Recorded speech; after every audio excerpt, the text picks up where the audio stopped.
رمضان يا خير الشهور يا فضل رحمن غفور فيك البشائر شهر رمضان الذي أنزل فيه القرآن. بے زبانوں کو جب وہ زبان دیتا ہے، پڑھنے کے لیے پھر قرآن دیتا ہے، بخشنے پہ آئے اپنے امت کے گناہوں کو تو تحفے میں گنہگاروں کو وہ رمضان دیتا ہے. آداب ناظرین، میں ہوں آپ کے ساتھ رحیم احمد خان اور آپ اس وقت ملاحظہ فرما رہے ہیں تسنیم ٹی وی کی خاص پیشکش استقبال رمضان. رمضان کا مبارک مہینہ جلد شروع ہونے والا ہے. اسی موقع کو بنانے کے لیے آج تسنیم ٹی وی نے ایک خاص سوال و جواب کی مجلس بٹھائی ہے.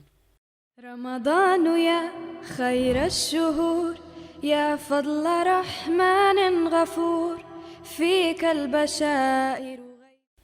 اس وقت ہمارے ساتھ موجود ہے سید اصغر علی نائب قاضی منصوری پنچایت سنستھا سے، اسلامک اسکالر ہیں، سماج سیوی بھی ہیں. ان سے ہم تمام وہ سوالات پوچھیں گے جو سوالات ہمارے ناظرین کے بھی کہیں نہ کہیں شاید ضرور ہیں. جناب، کئی بار ہم نے دیکھا ہے کہ لوگ بولتے ہیں رمضان سے ہوں، تو کیا رمضان اور روزہ ایک ہی ہے یا ان دونوں میں کچھ فرق ہے؟ السلام علیکم ورحمۃ اللہ وبرکاتہ. سب سے پہلے تو میں تسنیم ٹی وی کا شکریہ ادا کرتا ہوں. عبدالرحیم صاحب، آپ کا شکریہ ادا کرتا ہوں کہ آپ نے مجھے اس موضوع پہ بات کرنے کے لیے بلایا. آپ نے یہ سوال پوچھا ہے کہ کئی بار لوگ بولتے ہیں کہ رمضان سے ہوں جی. تو گویا رمضان اور روزہ الگ شے ہے. بالکل یقیناً رمضان اور روزہ دونوں الگ شے ہے. رمضان اسلام کے قمری اعتبار سے 9 مہینے کا نام ہے. جی. اور یہ واحد مہینہ ہے جس کا نام لے کر اللہ تبارک تعالیٰ نے قرآن حکیم میں ذکر فرمایا. اسی طرح روزہ ہم کہتے ہیں تو دراصل یہ روزہ تو ہم عام بول چال کی زبان میں کہنے لگے ہیں. اصل میں عربی میں روزے کا جو اصل نام ہے وہ صوم ہے. جی. تو دونوں بالکل الگ الگ ہیں.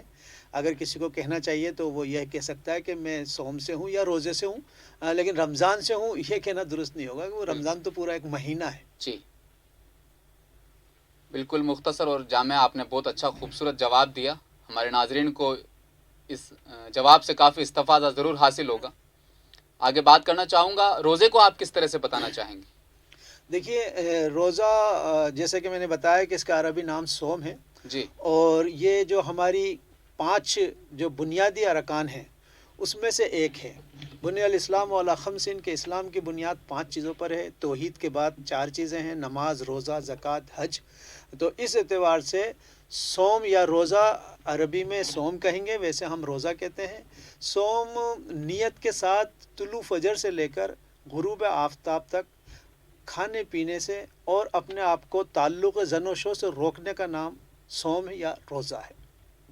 جی بالکل صحیح. ایک سوال ہے اس وقت کچھ اس طرح سے کہ بعض لوگوں کے ذہن میں یہ سوال پیدا ہو جاتا ہے کہ اللہ تعالیٰ کو اپنے بندے کی بھوک اور پیاس سے آخر کیا لینا دینا ہے. تو وضاحت چاہوں گا، روزے کب فرض ہوئے، روزے کیوں رکھوائے جاتے ہیں اور اس میں کیا حکمت؟ عبدالرحیم صاحب، آپ کا سوال بہت اچھا ہے، اور عام طور پر یہ سوال ہمارے وطن عزیز کے جو بھائی ہیں، ہمارے ہم وطنی، ان لوگوں کی طرف سے آتا ہے کہ یہ اللہ تعالیٰ گویا بھوکے کیوں مارتا ہے، کیا اس کا مسئلہ ہے. دراصل واقعہ یہ ہے کہ اللہ تعالیٰ نے قرآن حکیم میں جب سورہ بقرہ کے 23ویں رکوع میں، ایک چیز میں اور عرض کر دوں ناظرین کے استفادے کے لیے، کہ رمضان یا روزے سے متعلق قرآن حکیم کے اندر سورہ بقرہ کا 23 رکوع ہے جو 6 آیتوں پر مشتمل ہے. اگر کوئی بندہ مومن ان 6 آیتوں کو پڑھ کر سمجھنے کی کوشش کرے تو وہ اسلام کے ایک رکن روزے سے بہت اچھی طرح واقف ہو سکتا ہے. جی. انہی 6 آیتوں میں اللہ تبارک تعالیٰ نے روزے کے احکام وارد فرمائے.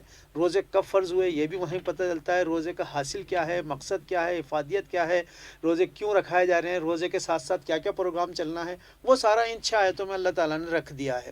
اس اعتبار سے آپ کہہ رہے ہیں کہ روزے کب فرض ہوئے، تو روزے دراصل مدینہ میں جا کر فرض ہوئے. جیسا کہ میں نے بتایا کہ سورہ بقرہ میں اس کا تذکرہ موجود ہے. سورہ بقرہ قرآن حکیم ہم کھولتے ہیں تو حالانکہ دوسرے نمبر کی صورت ہے، لیکن نزول کے اعتبار سے یہ مدینہ میں نازل ہونے والی پہلی صورت ہے، مدنی صورت ہے. اور اس سے پہلے 1/3 ایک اچھا خاصا قرآن حکیم نازل ہو چکا ہے، اس کے اندر روزے کا تذکرہ کہیں نہیں ملتا ہے.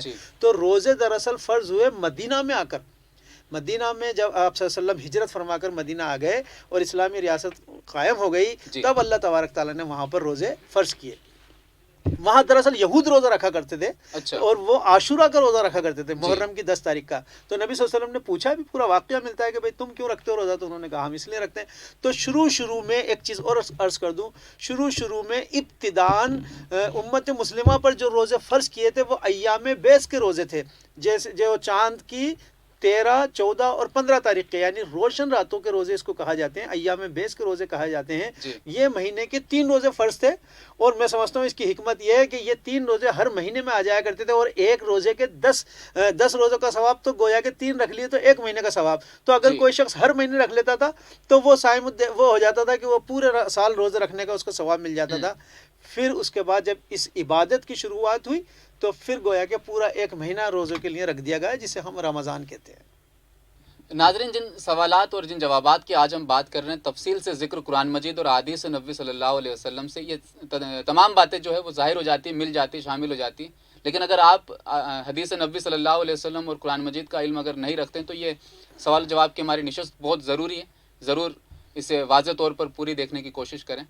ایک سوال میرے ذہن میں اس وقت ہے کہ روزے کا حاصل آپ نے بتایا تقویٰ ہے، تو تقویٰ آخر کسے کہتے ہیں؟ تقویٰ کی جو تشریح ہے، ڈیفینیشن ہے، وہ ضرور میں آپ سے اس موقع پر چاہوں گا. بالکل، میں روزے کا حاصل تقویٰ یہ اللہ تعالیٰ نے قرآن میں بتایا، جو سورہ بقرہ کے 23ویں رکوع کا آغاز ہو رہا ہے جہاں سے، وہ پہلی آیت یہی ہے، یا ایھا الذین آمنوا کتب علیکم الصیام کما کتب علی الذین من قبلکم لعلکم تتقون. اے ایمان والو، ہم نے تم پر روزے فرض کیے جس طرح پچھلی امتوں پر کیے تھے تاکہ تم متقی بن جاؤ. تو گویا کہ روزے رکھائے جانے کا مقصد یہ ہے کہ انسان کے اندر تقویٰ پیدا ہو جائے. آپ یہ جاننا چاہتے ہیں کہ تقویٰ کسے کہتے ہیں؟ جی بالکل. دراصل یہ بحث حضرت عمر فاروق رضی اللہ تعالیٰ عنہ کے دور میں چل پڑی، اور حضرت عمر فاروق رضی اللہ تعالیٰ عنہ صحابہ سے پوچھا کہ بتاؤ مجھے تقویٰ کسے کہتے ہیں، اور تمام ہی صحابہ اکرام اپنے اپنے اعتبار سے بتا رہے تھے کہ تقویٰ کیا ہوتا ہے. ابی بن کعب رضی اللہ تعالیٰ عنہ، جن کے بارے میں حضور صلی اللہ علیہ وسلم کی دعا ہے کہ آپ دین کے بہت زیادہ جاننے والے ہیں، آپ خاموش بیٹھے ہیں. تو حضرت عمر رضی اللہ تعالیٰ نے پوچھا، اے ابی، آپ بتائیں کہ تقویٰ کسے کہتے ہیں؟ تو ابی بن کعب فرماتے ہیں رضی اللہ تعالیٰ عنہ کہ نبی امیر المومنین، ہم تقویٰ اس کو کہیں گے کہ کسی انسان کا گزرنا ایک ایسے جنگل سے ہو جس کے اندر کوئی پگڈنڈی نہ ہو. جنگل بہت گھنا ہے، چلنے کے لیے پگڈنڈی بھی نہیں ہے، نشان بھی نہیں ہے جس پر ہم چل سکیں. اب اس انسان کو وہ گھنے جنگل کو پار کرنا ہے، اس میں جانور ہیں خوب، اب وہ انسان اس میں کیسے چلے گا؟ ایسا نہ ہو کہ کوئی سانپ کنڈلی مارے بیٹھا ہو، میرا پاؤں اس پر جا پڑے، یا کوئی موذی جانور ہو، میرا پاؤں اس پہ جا پڑے.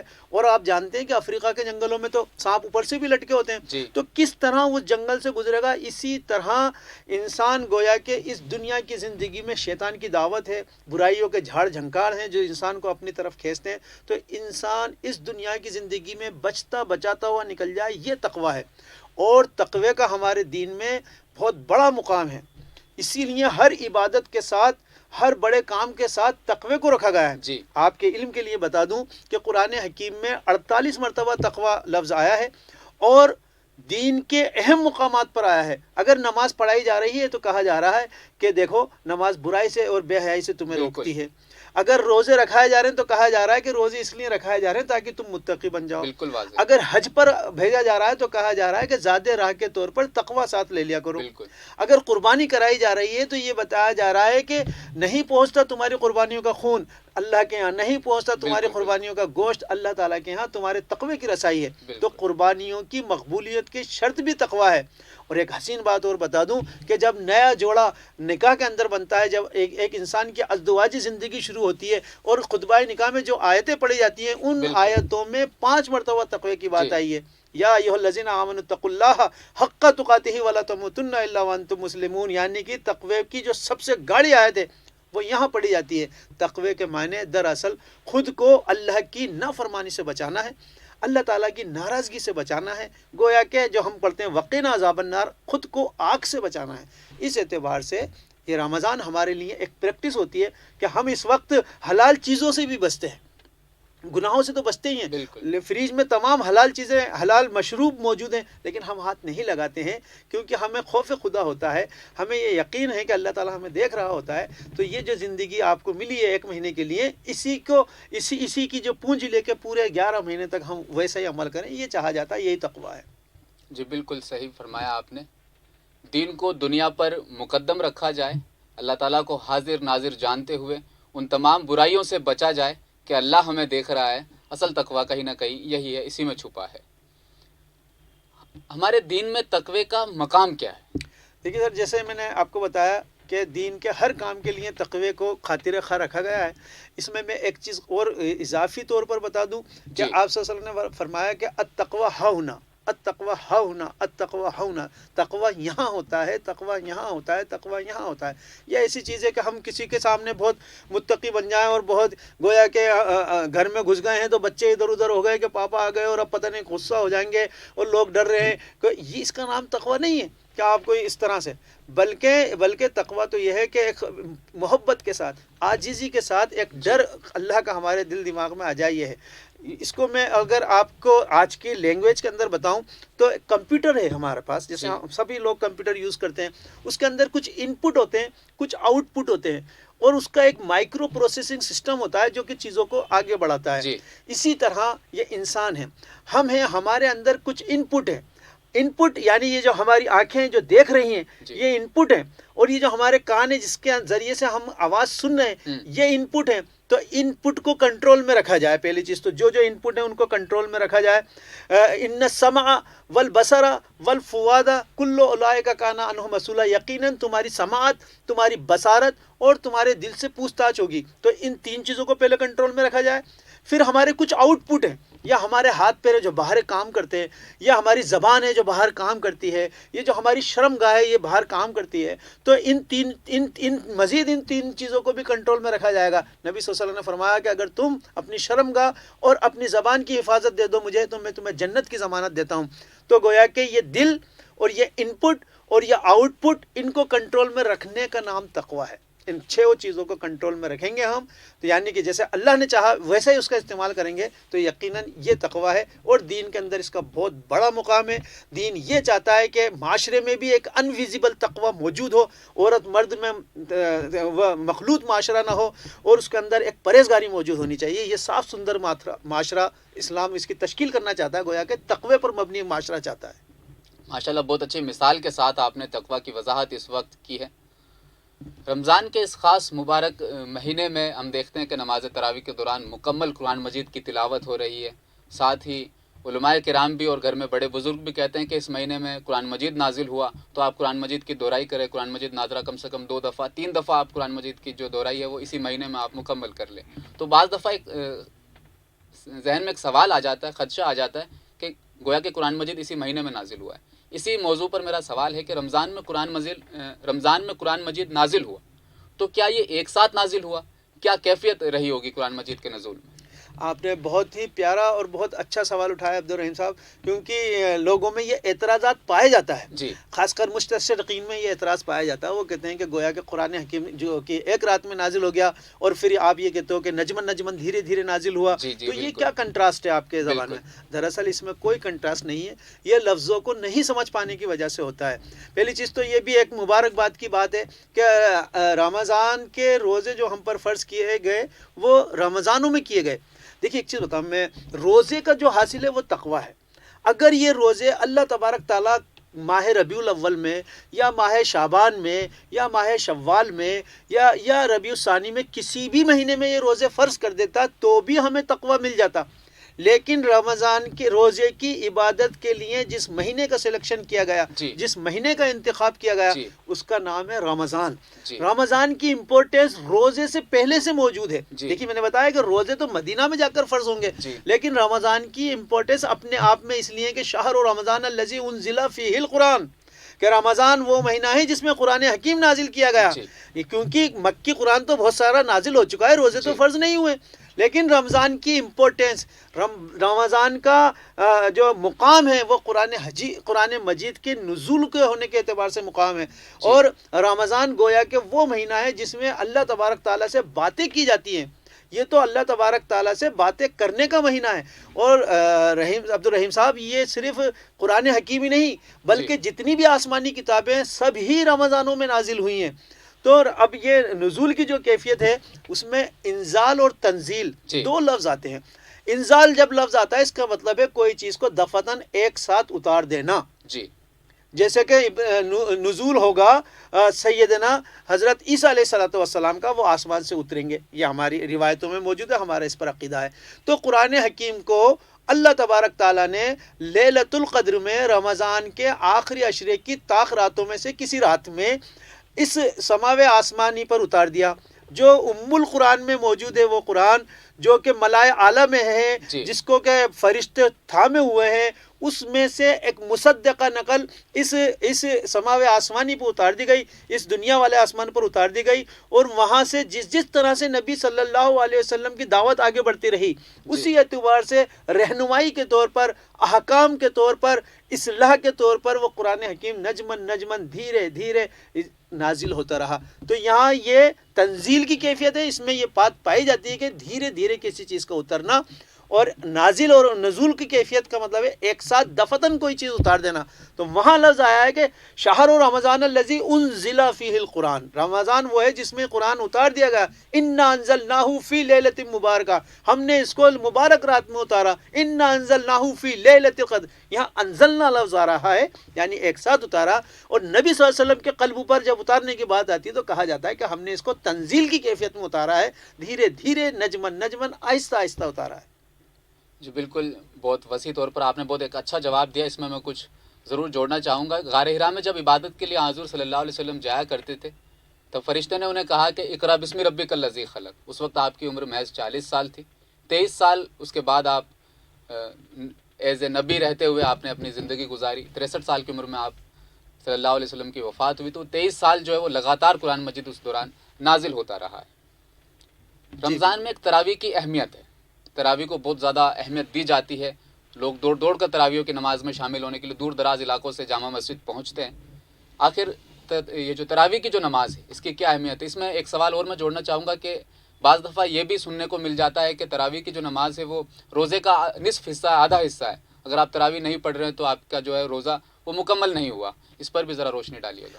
دیکھیے ایک چیز میں بتاؤں کہ چونکہ رمضان مہینہ وہ ہے جس میں قرآن حکیم نازل کیا گیا، جی، اور روزے کی عبادت کو اللہ تبارک تعالیٰ نے رمضانوں میں فرض کیا، جی، تو یہ دوہرا پروگرام ہے۔ دراصل دوہرا پروگرام یہ ہے کہ دن میں روزہ رکھا جائے گا، اور اس روزے کی تڑپ کے ساتھ جب آدمی اٹھے گا تو شام کو اس کے اوپر قرآن حکیم کی بارش کی جائے گی۔ جی، اس کو آپ تھوڑا سا ایک حکمت یا فلسفیانہ طور پر میں بات سمجھاؤں، جی، ناظرین کے لیے بہت فائدہ مند ہوگی۔ جی، وہ یہ کہ روزہ، دیکھیے آپ نے پہلے بھی پوچھا ہے کہ بھوکے مارنا اللہ تبارک تعالیٰ کا بالکل مقصد نہیں ہے۔ جی، دیکھیے واقعہ یہ ہے کہ انسان کا یہ جو جسم ہے جی، یہ موٹے موٹے طور پر 5 چیزوں سے بنا ہے، ہم، جس میں ہوا، پانی، یہ سب چیزیں اس کے اندر موجود ہیں۔ لیکن ہم اس کو اگر ایک چیز مان لیں تو وہ ہے مٹی، کہ انسان کو اللہ تعالیٰ نے گارے سے اور مٹی سے بنایا ہے۔ بالکل یعنی کہ میری یہ 2 چیزیں ہیں، ایک تو ہے میرا جسم اور ایک ہے میری روح۔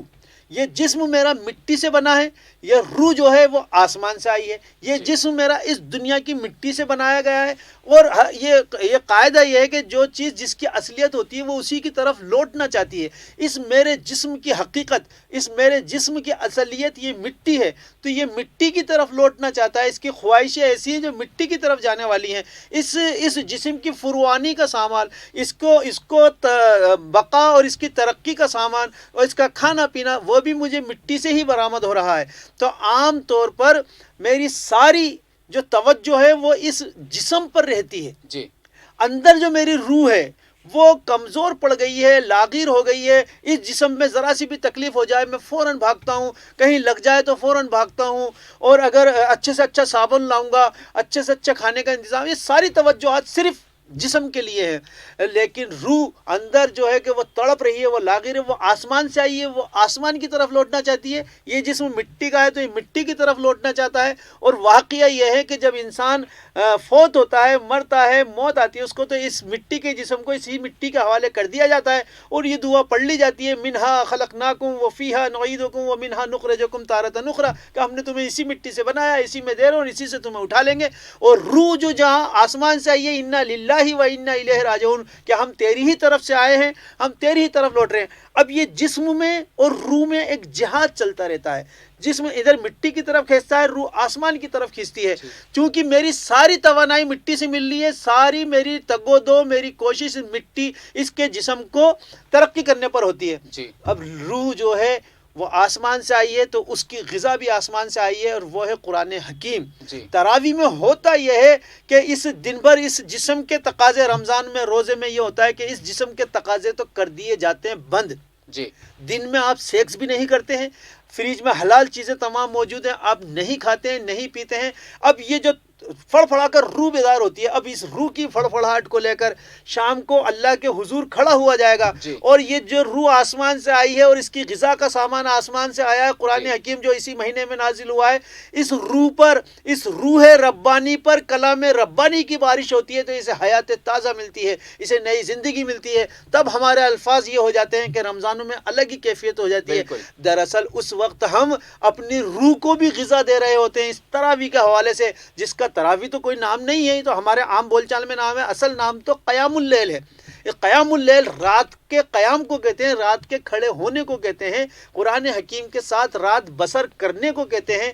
لہٰذا آپ نے یہ بھی کہا کہ کیا نصف عبادت یہ رمضان میں روزے کا جی آدھا حصہ تراویح ہے؟ نہیں، آدھا حصہ تراویح نہیں ہے۔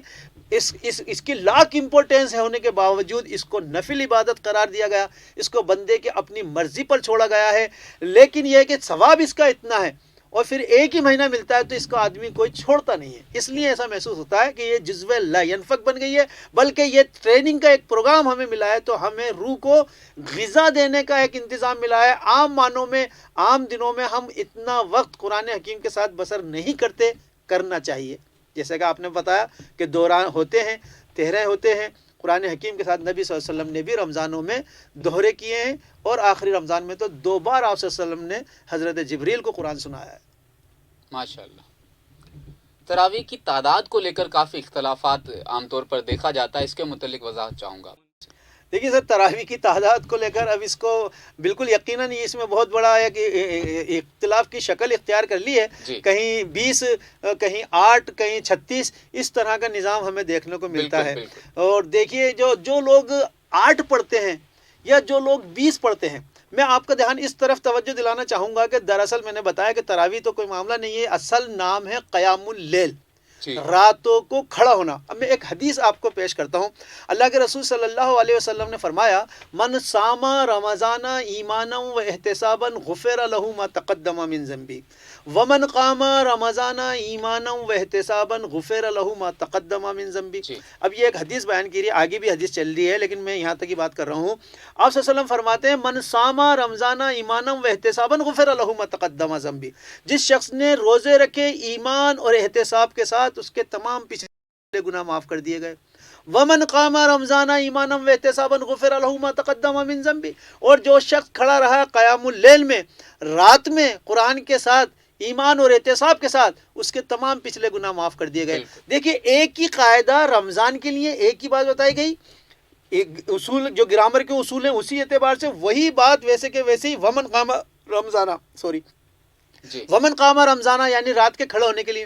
اب سوال یہ ہے سر کہ یہ میرا جو روزہ ہے یہ تو 16 گھنٹے کا، 18 گھنٹے کا، 14-15 گھنٹے کا ہو رہا ہے، یہ رات کا کھڑے ہونا میرا کتنی دیر کا ہے؟ بالکل 1 گھنٹہ، 1.5 گھنٹہ۔ جو 8 پڑھ رہا ہے وہ بھی 1-1.5 گھنٹے میں فری، اور جو 20 پڑھ رہا ہے وہ بھی 1-1.5 گھنٹے میں فری۔ بالکل صحیح بات ہے۔ یعنی کہ بلکہ آدمی یہ کہتا ہے کہ پتہ کرو بھائی کون سی مسجد میں تراویح جلدی ہو رہی ہے، بالکل وہاں تعداد کا میٹر ہی نہیں ہے جی وہاں تو یہ۔ تو سر ایک اور حدیث مجھے یاد آ گئی، آپ صلی اللہ علیہ وسلم فرماتے ہیں کہ کل قیامت کے دن روزہ آئے گا جی اور رب سے کہے گا کہ یا رب، میں نے اس کو دن میں کھانے پینے سے روکے رکھا، میں نے اسے تعلق زن و شو سے روکے رکھا، تم میری سفارش اس کے حق میں قبول فرما۔ جی پھر قرآن حکیم آئے گا اور اللہ تعالیٰ سے کہے گا کہ یا رب، میں نے اس کو رات کو کمر بستر سے لگانے سے روکے رکھا، بالکل۔ یہ مجھے ہی پڑھتا سنتا سمجھتا رہا، بالکل۔ لہٰذا میری سفارش تو اس کے حق میں قبول فرما۔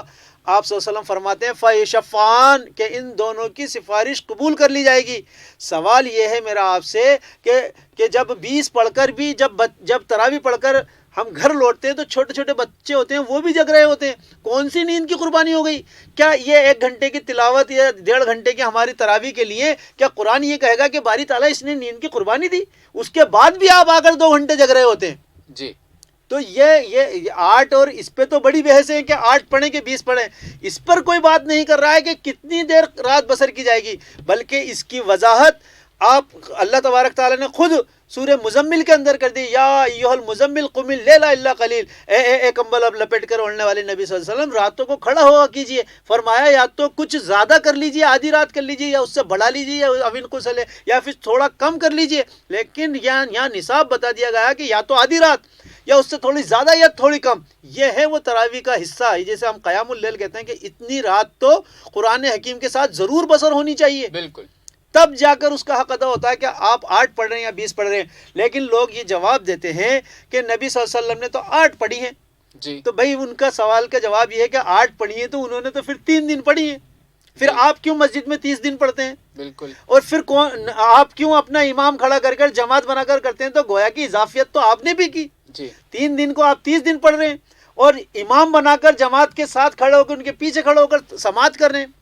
تو دیکھیے یہ ان سب چیزوں میں نہ جائیں، بلکہ سوال یہ ہے کہ آپ اپنی روح کو کتنی غذا دے رہے ہیں، آپ قرآن حکیم کے ساتھ کتنی رات بسر کر رہے ہیں.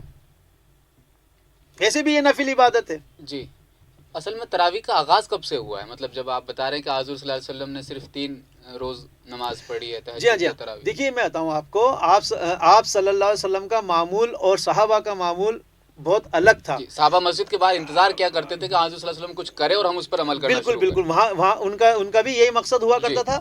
لیکن نبی صلی اللہ علیہ وسلم نے بتایا کہ دین کے اندر تنگی نہیں ہے، آسانیاں ہیں. بالکل. آپ صلی اللہ علیہ وسلم نہیں چاہتے تھے کہ امت پر یہ نماز اس طرح فرض ہو جائے کہ یہ بعد میں بوجھ بن جائے. جی. تو نبی صلی اللہ علیہ وسلم بعد میں برآمد نہیں ہوئے. جی. آپ صلی اللہ علیہ وسلم نے پڑھی ہیں. بسا اوقات آپ صلی اللہ علیہ وسلم نے صوم وصال رکھا ہے. بالکل. صحابہ آ گئے، صحابہ نے کہا یا رسول اللہ ہم بھی آپ رکھنا رکھتے ہیں چاہیں ہمیں گے. روکتے ہیں. بالکل. تو آپ صلی اللہ علیہ وسلم نے کہا میں ابھی تو اندر ربکم، میں تو اپنے رب کے ساتھ رات گزارتا ہوں، میرا رب مجھے کھلاتا ہے پلاتا ہے. جی تو بعض احکام خود نبی صلی اللہ علیہ وسلم کے لیے مخصوص تھے، اور لیکن نبی صلی اللہ علیہ وسلم بہت اچھی طرح اس چیز کو جانتے تھے کہ اگر کنٹینیو اس کو اگر جماعت بنا کر پڑھا گیا یا پھر اس طرح اس کو پیش آیا گیا تو پھر یہ ایک فرض کا درجہ اختیار کر لے گی اور پھر یہ گویا کہ امت پہ بوجھ ہو جائے گی. اسی لیے اس کو انسان کی مرضی پر چھوڑا ہے.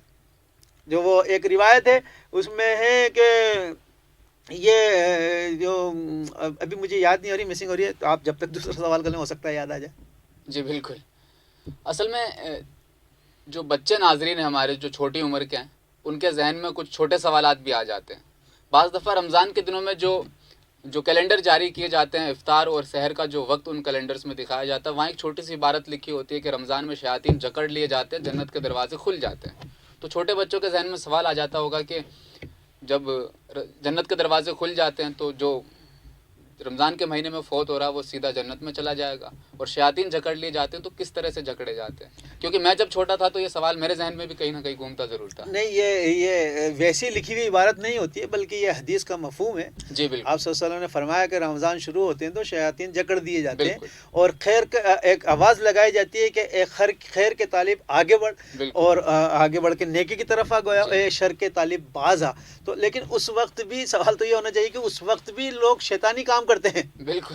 اس وقت بھی شیطانی عمل جاری ہو رہے ہوتے ہیں. جی. گویا کہ ہمارے میں شیطنت اور ہمارے میں گمراہی اور وہ اس قدر رگ رگ میں بس چکی ہے کہ وہ شیطان کے بند ہونے کے باوجود بھی ہم اپنے کام کر رہے ہوتے ہیں، غلط کام جی. ہم کر رہے ہوتے ہیں دراصل.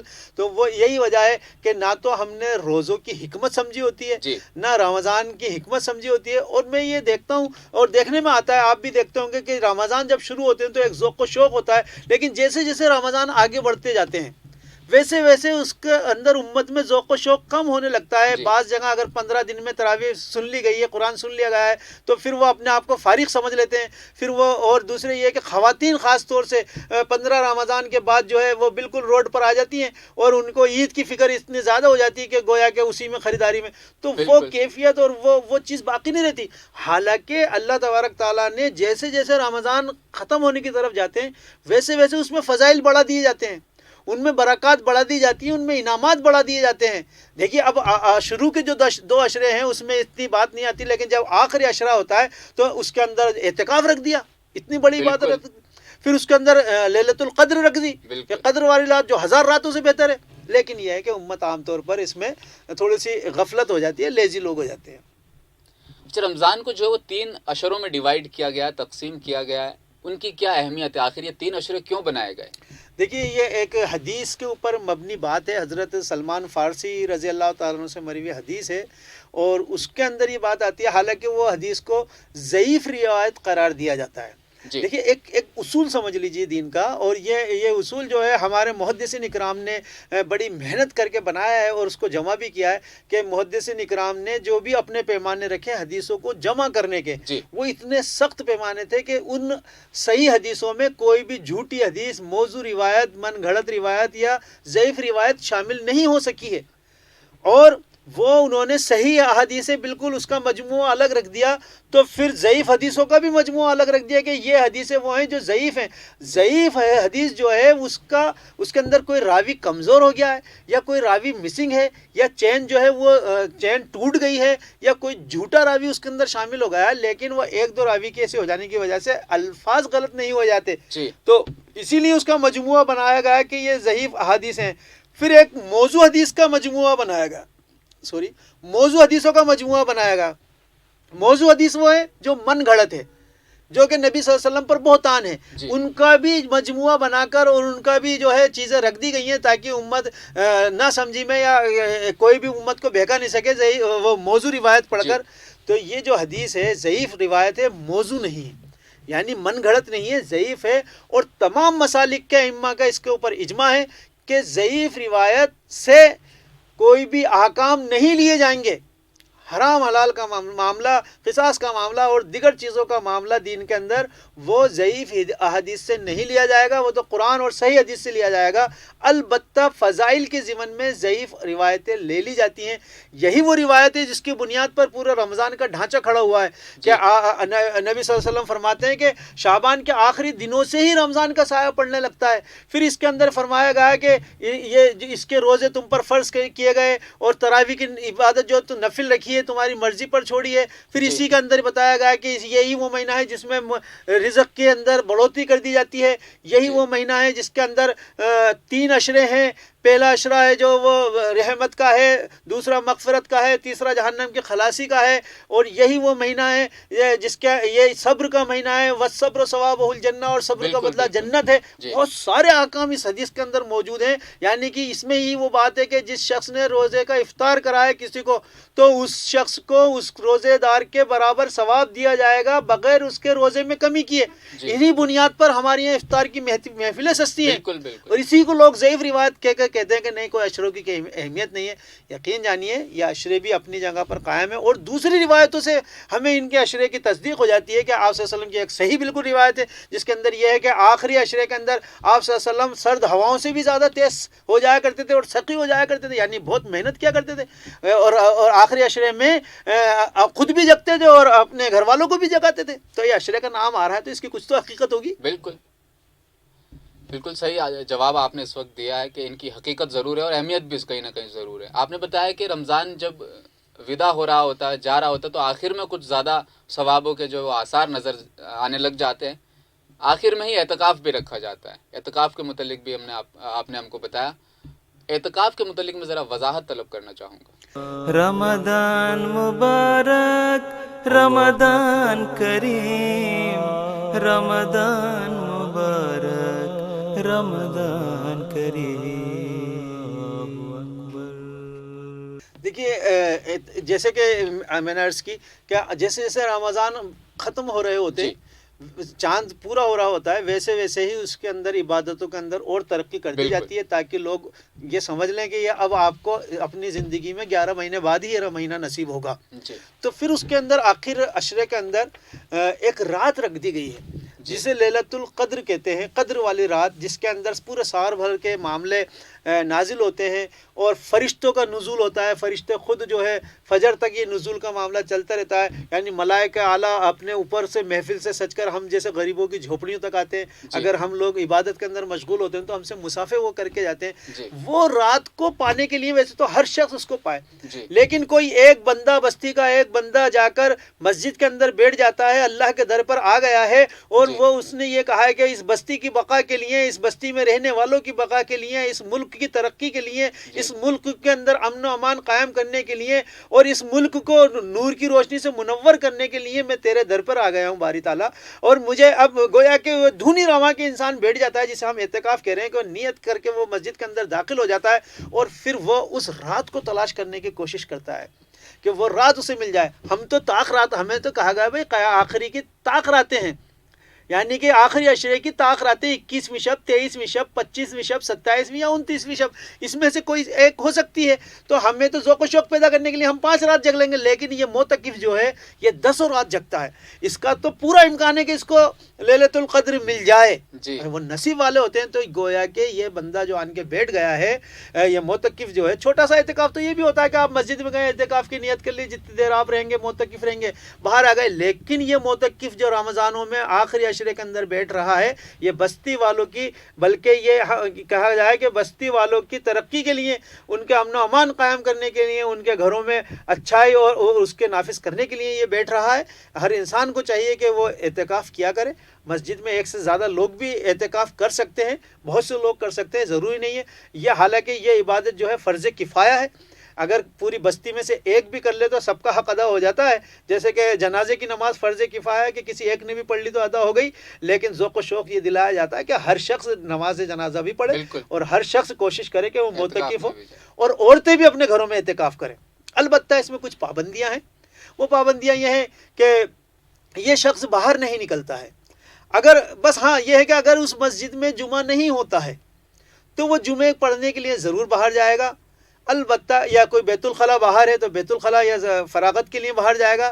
البتہ یہ بندہ باہر نہیں نکلتا ہے عام معاملات میں. ہاں اس کے پاس جایا جا سکتا ہے، ایسا نہیں ہے کہ بالکل یہ گونگا بہرا ہو کر بیٹھ جاتا ہے. یہ بول سکتا ہے، بات کر سکتا ہے، بیان کر سکتا ہے، اپنی بیوی سے مشورہ بھی لے سکتا ہے. بیوی اس سے ملنے مسجد آ سکتی ہے، لیکن مباشرت نہیں ہوگی، خالی بات چیت ہو سکتی ہے. ویسے تو عام رمضانوں میں ویسے بھی مباشرت نہیں ہوتی ہے دن میں روزے کی وجہ سے. البتہ رات کو خالی رکھا گیا ہے.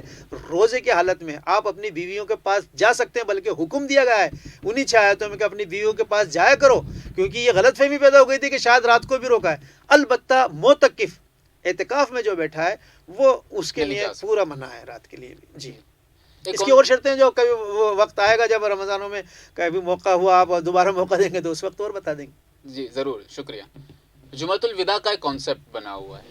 عام خیال کیا جاتا ہے کہ جمعۃ الوداع میں شامل ہونا بہت ضروری ہے اور ایک طریقے سے اپنے اوپر بہت خطرناک طریقے سے فرض عائد کر لیا جاتا ہے. جمعۃ الوداع کے بارے میں آپ کیا بتانا چاہیں؟ عبدالرحیم صاحب دیکھیے، ہمارے ہاں کیا ہوتا ہے، دین کے ذوق و شوق کی وجہ سے زیادتی ہو جاتی ہے، کچھ چیزیں ہو جاتی ہیں جس میں غلو ہو جاتا ہے. جی تو یہ قرآن میں آیت ہے کہ روکا گیا ہے غلو کرنے سے. عیسائیوں کے حوالے سے بات آئی تھی کہ غلو سے روکا گیا ہے. دین میں عبادت کے اعتبار سے بھی اور نیکی کے اعتبار سے بھی ہمیں اتنا ہی کام کرنا چاہیے جتنا ثابت شدہ ہو، جتنا ہمیں بتایا گیا ہے. جہاں تک جمعۃ الوداع کی بات آپ کہہ رہے ہیں، جی جیسے آخری عشرہ کے ایک ٹرمینالوجی ہمیں مل گئی کہ آخری عشرہ یعنی آخر کے 10 دن. جی اب ان 10 دنوں میں پھر آخر کے 8 دن رہ جاتے ہیں جو ہر دن آخر ہوتا ہے. اگر وہ 8 دن پیر سے شروع ہوتے ہیں تو وہ آخر پیر ہوگا، پھر آخر منگل ہوگا، آخر بدھ ہوگا، آخر جمعرات ہوگا، آخر جمعہ ہوگا. اب جمعے کو اس لیے اس کو اتنی زیادہ دیکھیے، جمعہ تو ویسے بھی سارے دنوں کا سردار ہے، اس کی امپورٹنس سے انکار نہیں ہے، وہ ہر جمعے کی ہے، بالکل وہ ہر جمعے کی ہے. لیکن جمعۃ الوداع کے اعتبار سے کہ اب اس میں یہ ہوتا ہے کہ رمضان کا آخری جمعہ ہے، لوگ رو رہے ہوتے ہیں. کئی دفعہ تو دوسرے دن ہی عید ہو رہی ہوتی ہے، کئی دفعہ تیسرے دن عید ہو رہی ہوتی ہے. انہیں معلوم ہے کہ اب ہمارے لیے یہ گھڑی، یہ ساعت والی گھڑی کہ جمعے کی اپنی فضیلتیں بہت زیادہ ہیں، اب نصیب نہیں ہوگی. لہذا لوگ اس کا بڑا اہتمام کرنے لگے ہیں، کرتے ہیں. حالانکہ شریعت میں کوئی حکم نہیں ہے عام جمعے کی طرح اس جمعے کو بھی سمجھا جائے، لیکن ہم یہ دیکھنے میں آیا کہ جو چھوٹی مساجد ہیں وہ اپنی نماز کو ترک کر کے اور بڑی مسجد کی طرف منتقل کر دیتے ہیں، اس لیے شاید زیادہ بھیڑ نظر آتی ہے. پھر وہ بھیڑ ایسی ہوتی ہے کہ ہم سایوں کو پریشان کر رہے ہوتے ہیں کہیں. تو بالکل تو یہ ایسا نہ ہونا چاہیے. حالانکہ ہمارے جو وطن عزیز کے جو بھائی ہیں، وطنی بھائی ہیں، وہ نہایت ہی شریف اور نہایت ہی اعلیٰ لوگ ہیں. وہ خود جو ہے جانہما سے بچھا رہے ہوتے ہیں، وضو کا انتظام کیا ہوتا ہے اور گائے کو، جانوروں کو روکنے کے لیے چاروں طرف کھڑے ہوتے ہیں اور یہ 5-7 منٹ میں نماز ہو جاتی ہے. البتہ اس کا شریعت کا کوئی معاملہ نہیں ہے کہ اگر جمعۃ الوداع نہیں ہوگا تو پتہ نہیں کیا ہو جائے گا، ایسا کوئی نہیں ہے. عام جمعوں کی طرح یہ بھی جمعہ ہے، لیکن جو امپورٹینس جمعے کی ہے وہ امپورٹینس اس کی بھی ہے. جمعۃ الوداع لفظ سننے کے بعد ایسا لگتا ہے کہ ہاں جمعہ ہم سے ودا ہو رہا ہے، کیونکہ اصل میں رمضان سے ہم جدا ہو رہے ہوتے ہیں، رمضان سے ہم الگ ہو رہے ہوتے ہیں. میں سوموار کو کے پیچھے ودا لگا سکتا ہوں اگر اس طرح کا کچھ ہے تو؟ بالکل. اب میں کہا نا آخری کے جو 7 دن ہیں وہ ہر دن ودا کا دن ہوتا ہے رمضان. اصل میں یہی ہے جمعۃ الوداع کی حقیقت. بہت خوب آپ نے جواب دیا ماشاءاللہ. روزے کے بعد، رمضان کے بعد عید منائی جاتی ہے، آخر یہ عید کا کانسیپٹ کیا ہے؟ دیکھیے اسلام میں عیدیں 2 ہی ہیں، جی. عید الفطر اور عید الاضحیٰ جسے ہم قربانی کہتے ہیں، اور یہ دونوں عیدوں کو ایک عبادت کے ساتھ جوڑا گیا ہے. عید الاضحیٰ جو ہے وہ حج کی عبادت کے بعد رکھی گئی ہے، اور عید الفطر جو ہے وہ رمضان کی عبادت کے بعد رکھی گئی ہے. اب اس میں بھی ایک بڑی پیاری ترتیب ہے، جو 5 چیزیں ہم پر فرض کی ہیں، نماز، روزہ، زکوٰۃ، حج، توحید کے بعد. اس میں سے 2 چیزیں تو ایسی ہیں کہ جو کھاتے پیتے مسلمانوں پر فرض ہیں. جی. ان 5 چیزوں میں سے یعنی کہ 2 چیزیں ایسی ہیں جو کہ کھاتے پیتے مسلمانوں پر فرض ہیں، اور وہ جو 2 چیزیں ہیں وہ دوسرے مسلمانوں پر فرض نہیں ہیں. ان جی. 5 میں سے بھی بنی الاسلام علی 5 کے اسلام کی بنیاد 5 پر ہے. اور وہ 2 چیزیں جو ہیں وہ ہے زکوٰۃ اور حج. جی. کھاتے پیتے مسلمان جو ہوں گے انہی پر فرض ہے. زکوٰۃ صاحب نصاب جو ہوگا وہی ادا کرے گا، اور حج وہی ادا کرے گا جو صاحب حیثیت ہے. غریب مسلمان پر نہ حج فرض ہے نہ زکوٰۃ فرض ہے. جی. یہاں آپ بات کر رہے ہیں عید الفطر کی، تو میں نے بتایا کہ 2 ہی عیدیں ہیں اور ہر عید کو عبادت کے ساتھ جوڑا گیا ہے. تو آپ ہر عید سے پہلے کی عبادت پتہ کر سکتے ہیں. تو یہاں رمضان کے اندر جب بندہ اللہ کی رضا کے لیے اللہ کے یہ ایسی عبادت ہے کہ اگر دنیا سے چھپ کر لاکھ چھپا لے آدمی کہ میرا روزہ ہے اور چپکے سے کھا لے تو کسی کو پتہ ہی نہیں چلے گا.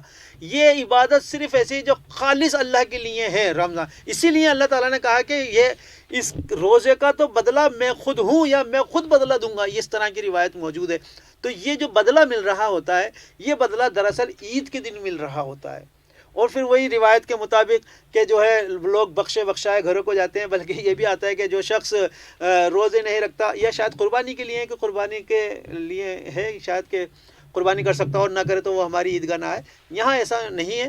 یہاں عید کے دن لوگوں کو انعام دینے کا دن ہے. اللہ تعالیٰ کی طرف سے اعلان لگایا جاتا ہے. فرشتوں سے گواہ کر کے اللہ تعالیٰ پوچھتا ہے کہ جس شخص نے پورے مہینے محنت کری ہو اس کی اجرت کیا ہونی چاہیے. فرشتے آپ کی شان کے مطابق ہونی چاہیے. تو پھر وہ یہی کہ آپ گواہ رہنا کہ میں نے ان سب کو بخش دیا ہے. تو اس طرح خوشی کا دن ہے. بیسیکلی یہ عید خوشی کا دن ہے. جیسے جمعہ ہمارے لیے عید ہے، ویسے عید الفطر جو ہے ایک بڑی عبادت کے بعد آ رہی ہوتی ہے. تو یہ ایک خوشی کا مسئلہ ہے. آپ نے تمام سوالات کے جوابات کافی خوبصورتی سے، کافی تفصیل سے دیے. امید کرتا ہوں کہ ہمارے ناظرین کو ضرور سمجھ میں آئے ہوں گے.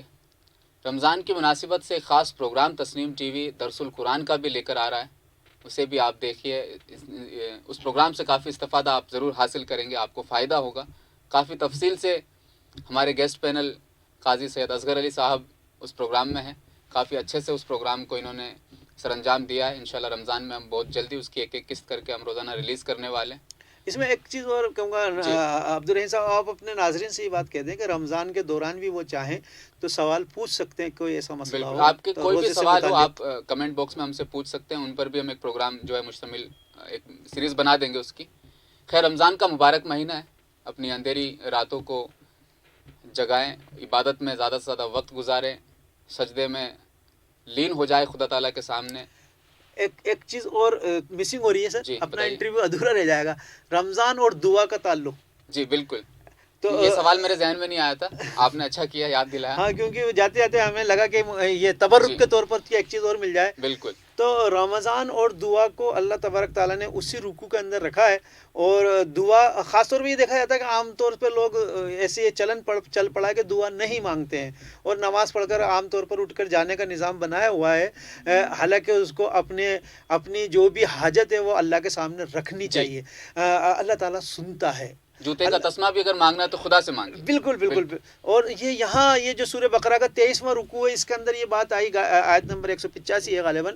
اللہ تعالیٰ فرماتا ہے وَإِذَا سَأَلَكَ عِبَادِي عَنِّي فَإِنِّي قَرِيبٌ أُجِيبُ دَعْوَةَ الدَّاعِ إِذَا دَعَانِ فَلْيَسْتَجِيبُوا لِي وَلْيُؤْمِنُوا بِي لَعَلَّهُمْ يَرْشُدُونَ. اے نبی صلی اللہ علیہ وسلم، جب میرے بندے میرے بارے میں آپ سے سوال کریں، وَإِذَا سَأَلَكَ عِبَادِي عَنِّي فَإِنِّي قَرِيبٌ، جب میرے بندے میرے بارے میں آپ سے سوال کریں تو ان سے کہہ دیجئے کہ میں قریب ہوں. اجیبو دعوت الداعی زدان، قریب ہی نہیں ہوں بلکہ ہر پکارنے والے کی پکار کو سنتا ہوں جب بھی وہ پکارے. فَلْيَسْتَجِيبُوا لِي، سنتا ہی نہیں ہوں بلکہ اس کا جواب بھی دیتا ہوں. وَلْيُؤْمِنُوا بِي، لیکن ان کو چاہیے کہ یہ بھی ایمان رکھے پختہ. گویا کہ یہ ون وے نہیں ہے کہ ہم اللہ تبارک تعالیٰ اپنی معافیاں لے کر ہمارے پیچھے پھر اور ہم نے یہ نظام بنا رکھا ہو کہ ہم اللہ کی بغاوت پر ہم اپنی زندگی گزار رہے ہوں. تو اس کے اندر یہ فرمایا گیا کہ اگر تمہیں کچھ مانگنا ہے، اگر تمہیں اللہ کے ساتھ بات کرنی ہے یا اللہ سے دعا مانگنی ہے تو فرمایا کہ میں ان کے قریب ہی ہوں. دوسری جگہ فرمایا میں تو ان کے شاہ رگ سے بھی زیادہ قریب ہوں. بالکل. اسلام میں ایک چیز ہے کہ اللہ اور بندے کے درمیان کسی میڈیٹر کی ضرورت نہیں ہے. بالکل. کوئی پوپ، کوئی پادری، بالکل. کوئی پیر، کوئی پنڈت، یہ جتنے بھی محاشی جن کے نام پیسے آتے ہیں، کسی کی ضرورت نہیں ہے. جب چاہے بندہ اچھے سے وضو کرے، سجدہ کرے اور اپنے رب کے قریب ہو جائے اور اپنے رب سے دریافت کر لے. اللہ کے رسول صلی اللہ علیہ وسلم نے فرمایا رمضانوں میں خاص طور سے اللہ کی طرف سے انعامات بانٹے جاتے ہیں اور 2 گھڑیاں ایسی ہیں جس وقت بندوں کی دعائیں قبول ہوتی ہیں، ایک سحری کا وقت اور ایک افطار کا وقت. ان 2 وقتوں میں بھی سحری، ہمارے یہاں سحری کا بھی نظام ہے. دیکھیے ایک انٹرویو میں ہم اتنی بڑی باتیں، اتنی دیر تک باتیں کریں، اس کے باوجود بھی چیزیں کنٹرول نہیں ہو پا رہی ہیں. تو یہ تو بہت بڑا ایک مسئلہ ہے. جیسے جیسے آپ لوگ سوال کریں گے باتیں آتی جائیں گی.